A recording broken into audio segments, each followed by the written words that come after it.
comme quand vous avez déjà fait une coloration de cheveux, vous voyez le peroxyde qu'on utilise pour se blanchir les cheveux. Ça se transforme en composé peroxydé, carrément. Donc, si vous mettez de l'huile dans une casserole, une huile qui n'est pas recommandée, ou vous chauffez trop même une huile, même qui est recommandée, au point où vous voyez la fumée sortir, vous allez ressentir, même dans votre gorge, qu'il y a des dégagements dans cette huile-là, dans l'air, qui vont vous piquer la gorge. Donc, ça veut dire que cette huile n'est plus consommable. Elle est devenue cancérigène. Elle s'est transformée en composé peroxydé. Faites même l'expérience. Et déjà, il y a des huiles qui ne supportent pas du tout la chaleur, qui sont carrément thermosensibles, comme le colza, qu'il ne faut jamais chauffer.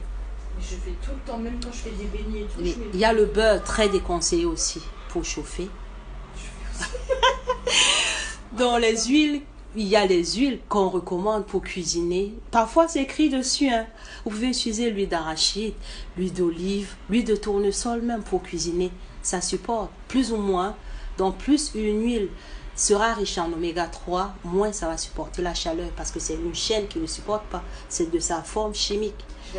Dans les huiles qui ont les oméga 6, 9, acide oléique, acide alpha-oléique, on peut cuisiner avec. Mais même tous les huiles dont on recommande, c'est très déconseillé de trop chauffer une huile. Oui. Même ça veut dire quand on fait de la friture, on met dans quoi alors? Il y a des huiles pour friture, ça dit qu'on a sélectionné des huiles exprès qui supportent la chaleur.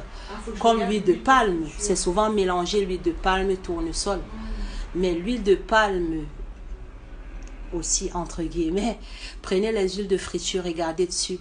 Mais vous pouvez aussi faire la friture avec l'huile de tournesol, ça va très bien. Ou faire vos propres mélanges d'huile. L'huile de maïs, l'huile d'arachide, l'huile de tournesol, utilisez pour les fritures. Mais quand vous faites des fritures, ne faites jamais chauffer l'huile plus de 6 fois. Parce qu'il y en a qui laissent de l'huile dans une casserole ou dans une friteuse et qui refont le même truc tout le temps. Donc, ils vont reprendre tout le temps la friture et mettre dans la même huile tout le temps. Et là, cette huile-là, elle est déjà cancérigène. Elle va causer des myomes, des fibromes, des tumeurs. Ça peut être maligne ou bénigne. Parce qu'une tumeur n'est pas forcément le cancer. Ça dépend de dans quel corps c'est rentré cette huile. Donc, si ça rentre dans un corps fragile, un peu qui souffre, dont l'immunité souffre un peu, ça va peut-être directement faire une tumeur où la personne va finir aux urgences. Mais si ça rentre dans un corps plus sain, etc., ça peut faire juste peut-être des fibromes, des myomes ou une tumeur bénigne, enfin même dans les